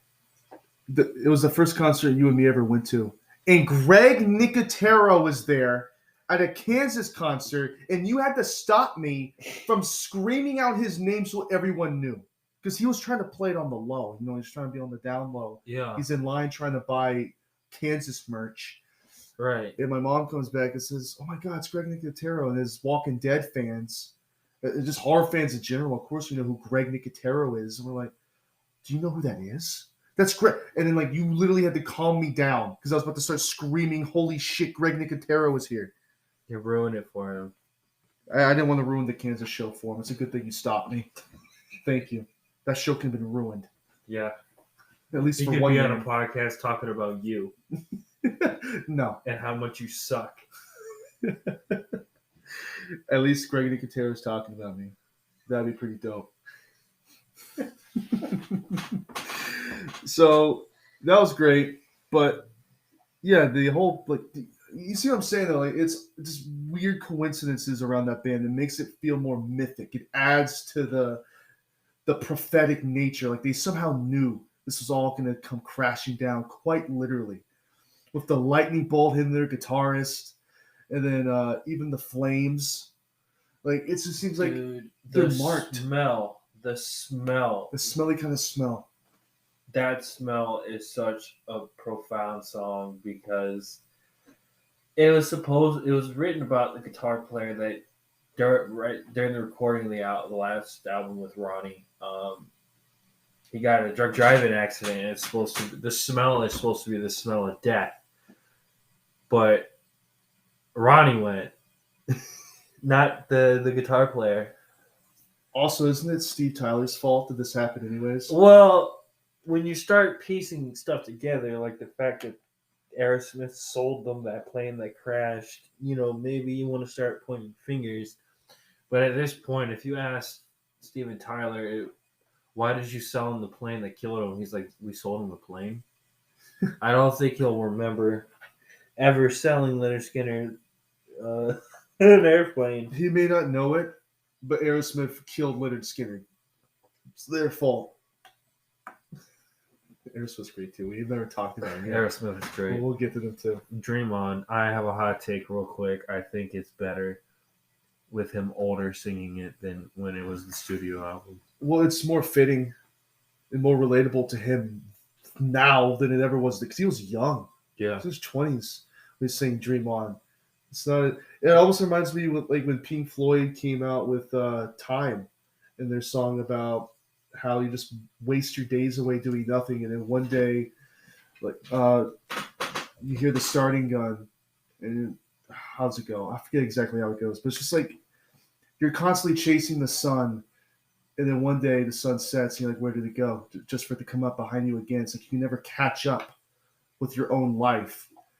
And it's like they were in their 20s when they sing that. This song about wasting your time away and losing your life, just wasting away. Dream On, with him singing it now, with him still really trying to hit the high note, even though knowing he can't hit exactly how high he did on the studio recording, Still pretty high, inspires me to, like, yeah, I'm young and I got a while, probably, but it. Don't jinx yourself now. Yeah, it's like, yeah, I mean, I'm not gonna give up on a dream because some things don't work out. Um, Things take longer than they need to be, or anything like that. What's the line? We should dream on until the dream on until your dream comes true. I think is just the fighting spirit. Even in his old age, he's still fighting to keep the dream true, even though he's achieved it. But Right. he just doesn't want to let go of it to begin with. Like, he's made it, but he never wants to stop doing music. He never wants to stop being Steven Tyler. Right. But it's more profound now than it was then. But it still amazes me how such young artists can write such profound lyrics. Yeah. Speaking of profound lyrics, I pulled up Time because I'm sure I mentioned it already, but Pink Floyd got me through high school in a lot of ways. Because I thought it was always rude to listen to music in class, but in my final year, I just started giving up on all that, and I just started listening to music in the middle of class because I was just kind of done and trying to escape from just the people around me. And I was just tired, and I think this is the first song I heard from Pink Floyd because I knew Comfortably Numb. I knew all the big hitters, but this is the one that grabbed me and made me pay attention. So this is the lyrics to Time, personally my favorite Pink Floyd song. Taking away the moments to make up a dull day, fritter and waste the hours in an offhand way, kicking around on a piece of ground in your hometown, waiting for something or someone to show you the way. Tired of lying in the sunshine, staying home to watch the rain. You are young and life is long and there is time to kill the day. And then one day you find 10 years have got behind you. No one told you when to run, you missed the starting gun. And you run to catch up with the sun, but it's sinking, racing around to come up behind you again. The sun is the same in a relative way, but you're older, shorter of breath, and one day closer to death. Every year is getting shorter, never seem to find the time. Plans that either come to naught or half a page of scribbled lines. Hanging on in quiet desperation is the English way. The time is gone, the song is over, thought I had something more to say. And it slows down and gets more cozy. And he says, home, home again. I like to be here when I can. And when I come home cold and tired, it's good to warm my bones beside the fire. Far away across the field, the tolling of the iron bell calls the faithful to their knees to hear the softly spoken, magic spells. For whom the bell tolls. Oh, you want to talk about Metallica now? Ride the Lightning is definitively the best album. No. Master of Puppets can suck it. Yes, I think Ride the Lightning is better than Master of Puppets, but it's not better than Kill Them All. Did you read, or excuse me, I was just reading, so did you listen to Ride the Lightning right after I told you to listen to it, or did you already know about it? I don't remember. I know that when you tell me to listen to something, I usually listen to it. I think it was right after I told you to listen to Machine Head too, which got you in the Deep Purple. Machine Head was fucking dope, man. Oh, Highway Star, Space Truckin'.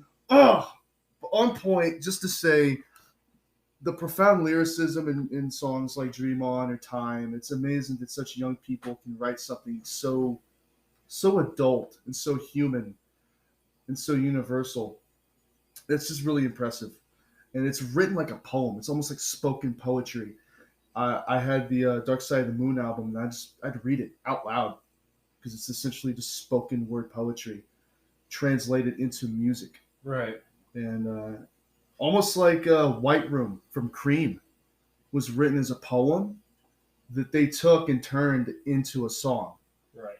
But it was written as poetry because one of the guys, he's not in the band, but one of their friends moved into an apartment in New York City, and the poem is him describing him moving into a new apartment in a new place. And they took the song, and it sounds like he's describing like a mental asylum, like he's trapped in a prison. Such an interesting way to write something so simple and mundane, and to convert it into one of the coolest rock songs ever. And I'm not gonna lie, I had a fangasm when I was watching Todd Phillips' Joker. The second White Room came on, it somehow was able to bump a movie I already loved even further up. I give it some points just for the usage of that song. It's just Taxi Driver. It's just Taxi Driver. But it's still a good film. That's all I felt about Happy Gilmore. Bear with me. Happy Gilmore is funny. Happy Gilmore is great. But you know what? Half of my enjoyment from the movie came from the soundtrack. Yeah. I A have- lot of Adam Sandler movies. I have no rose-tinted glasses with Happy Gilmore. I know I've seen it before, and it's funny, don't get me wrong, but the music, the fact it opens on Tuesday's Gone, I already love the movie simply for the usage of the soundtrack. Right. Right out of the gate. I think I got rose tinted glasses for old Adam Sandler movies because it's what I watched with my dad. I mean, my dad's obviously still around, but it's like this nostalgia I have that brings me back to my childhood is just watching Happy Gilmore, Billy Madison, Big Daddy, even Mr. Deeds. And the last one, which we've talked about, and we disagree on this, but I don't think Pixel was as bad as people says it was. It was like one of the last Adam Sandler movies I saw with my dad. You say we disagree on it like we've ever had a conversation about Pixels. We have. I've never seen Pixels. You said that it was shit. You told me to I'm my saying face. I'm saying what the reviewers said about Pixel. I can't say shite on the matter of Pixel. I like Pixel. My dad liked Pixel. I haven't watched Cut Gems or Hustle. I like them. I wish I got to see it. That's another concert. I wish I went to see it. I wish I went to see Adam Sandler with my dad when they came through. When he came through for like a comedy tour-esque, because you know his comedy albums are musical. It fits. Yeah. But yeah, I got a rose tinted glasses for these movies because it's just my childhood, and it might be or Waterboy. Didn't even talk about Waterboy, 50 First Dates, all of that. Or Click. Click was That's my personal favorite Adam Sandler movie. Made like as cheesy as it is at a young age. It definitely made me really appreciate my dad. Didn't you cry? Yeah, I did. Did I he come in and comfort you? No, I went down to go see my dad, or I was upstairs and I had to go downstairs to go see him. No, while I didn't have an existential crisis. What? Sorry, I had something in my mouth. I don't know what Could it you was. have done it any louder? I didn't mean Hey, to. you didn't do it into the mic. So yeah, that was a way. But yeah, I just kind of cherish those movies because it reminds me of my dad. that's sweet. And like good memories with my dad. And there's a lot of good memories. It's just watching Adam Sandler movies. It reminds me of the kind of closer relationship we had when I was younger than in the in between and now, because that was before I started thinking for myself and having my own ideas and having my own beliefs and thought processes and everything. And we ended up being different people, but we came back together through music. And over time, we kind of just grew back together. So it's nice to when I watch those movies. And it was just like when I was watching Billy Madison last night with Willow. It really brought me back to that time with my dad, where it's like, yeah, I was in elementary school, but it was just like just nostalgia of just good times with my dad. Doesn't good media do that for you? Good movies, good music, is they take you back to this the time when you experienced it. And if the time in which you experienced it was pleasant and filled with good memories, then it's going to be nostalgic, and you'll put on those rose tinted glasses, because no matter what problems that this piece of media might have, it's important to you and it's special to you because it reminds you the people in your life that you love when they were possibly younger or more fulfilled or happier. And even for yourself, maybe you were happier back then. And so listening to this They didn't music, have to pay taxes. everything was better before we had to pay. You pay taxes? Chin, they're not on the podcast. Oh, should I not? Should I not? Keep going. Keep the good vibes going. All right. Don't derail us because of my joke. Let me not incriminate myself because of a joke. Yeah. So I don't know if I have any other memories. I love Grown Ups. Yeah, that's another good movie experience, going to the theater with my dad to go see Wow. 1 and 2. You saw every Adam Sandler movie with your dad in theaters. Almost, well, not in Wow. theaters, but like I've seen a lot of them with my dad, and just like all of them, even like The Long Yard, which I don't even like. I'm sure we watched it together at some point, but it's just like doesn't matter. It's Adam Sandler's movie. It remind that kind, whether it's a comedy with all of his bros and everything. Um, it just gives me those vibes of just like good times with my dad. Because like I said, I don't even think I remember watching The Longest Yard with my dad, but it's just when I watch that movie, I get the same energy as watching it with Waterboy or Mr. Deeds or even Big Daddy. Big Daddy kind of is more of like I think I like Billy Madison and Happy Gilmore more, but and internally in like a sentimental way, I like Big Daddy more because I'm adopted. You know, it kind of has that father son energy that me and my dad, not quite like how the movie plays out because he goes to the actual biological dad and stuff, but being that I'm not related to you by blood, but you are my son, and I love you just the same. That kind of energy, I really appreciate, and I don't think. I mean, I tell them I love them all the time, and my mom and dad. But when I was younger, I kind of wish they felt that I actually did really appreciate everything that they do for me.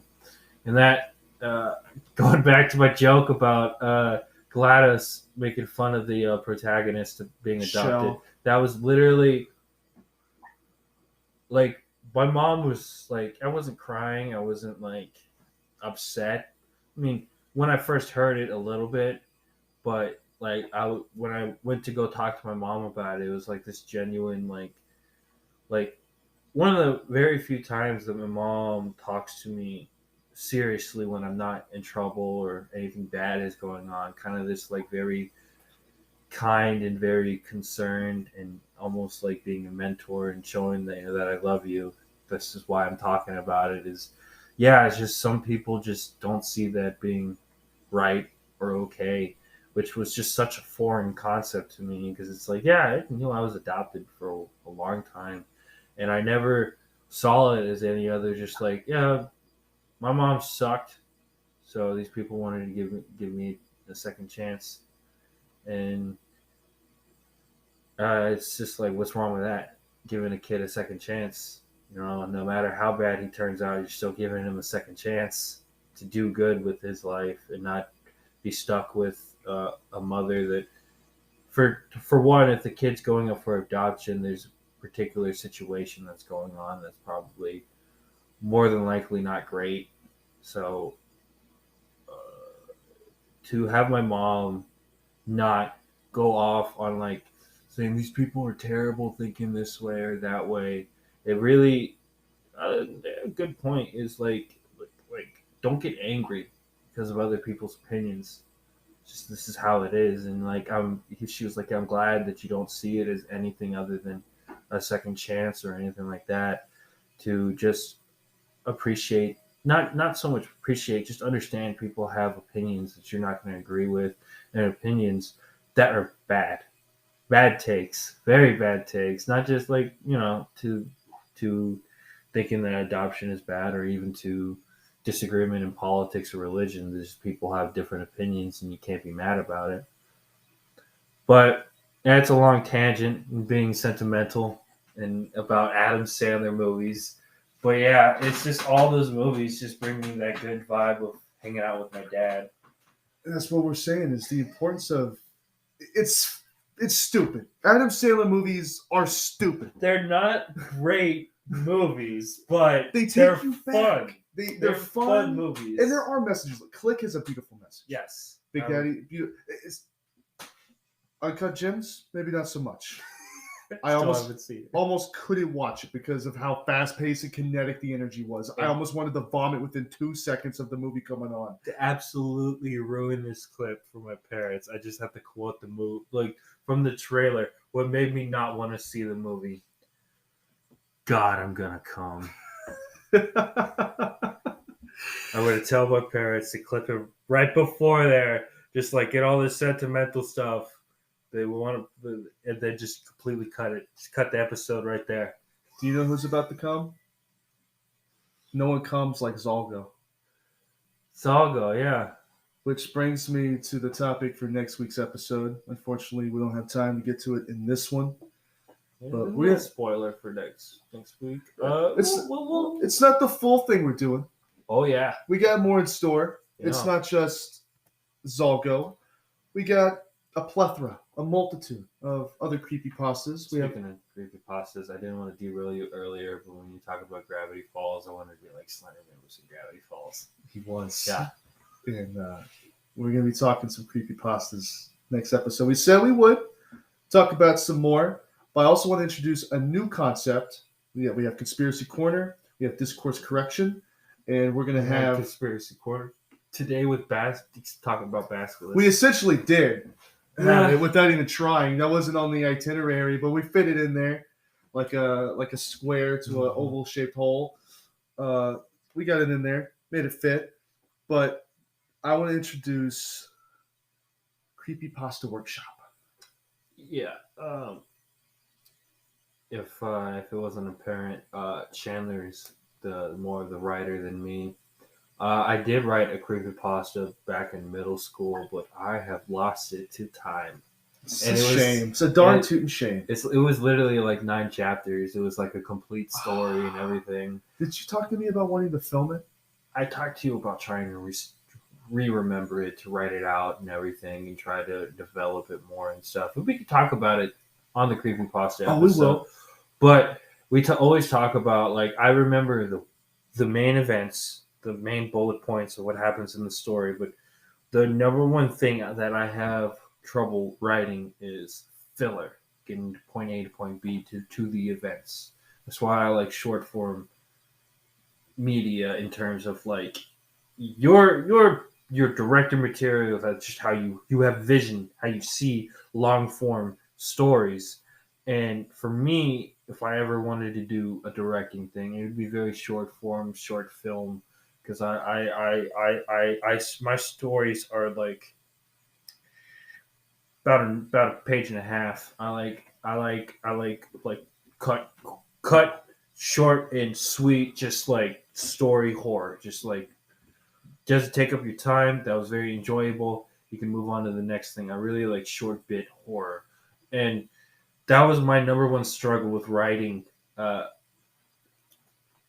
My creepypasta. I forget what it was called. It's been so long ago, but I completely fleshed out each chapter, and I know what wanted to happen in the chapters. But what took me the longest time is putting the in the middle, like the beginning meets with chapter 2, how chapter 2 meets to chapter 3, and chapter 3 meets to chapter 4, and so on and so forth. That intermediate writing of fluff and padding, or not so much padding, but what you're currently doing with your script, because you're talking about how everything is finished. You're just trying to fill it out, finish, because it's done. It's basically done. You're just putting some icing on it. Right, putting the cherry on top, some extra jokes. But you are phenomenal at doing outlines. we shoot this shit and we do this back and forth. I mean, your movie comes from And I yes, idea. and It was we hours of just going back and forth with ideas, and we even got a journal out and a sketchbook and started writing out some of these stupid monster designs. it was very apparent that I am better at describing in outline than illustrating it on paper. And I am better at illustrating than doing outlines. Amazing how that works, huh? We're not going to spoil anything about the movie, but we spent a long time yes-anding and coming up with some of these creature designs. It was just a good night, and it made me realize I want to work with this guy on creative endeavors. Now, he's definitely the more musical type, and he's better on making music than I am. But you've got songs out, and I don't. Yeah, but having music out doesn't mean the music's good. It just means I beat you to the punch. You'll trust me. Check out Chandler Berry on Gen Nation Station. He's got about 3 songs out. But yeah, no, I've always wanted to. I've always wanted to work with you. I know that you were always a writer and you've always had aspirations to be a director. And it's just one of those things that I can't help you as a director, that I can't help you as a special effects artist and a little bit of cinematography. Because I can line up shots. I can't see the vision for it. Like, you'd have to tell me what you want to see for me to be able to do it. Right. And which I don't know if that says anything about my own ability, but I with direction I'm better. So it's understandable with my own writing. I am the biggest critic because I don't have that vision like other musicians or even directors have. When I have my own ideas for things. You're my best friend, but I also want to be a partner.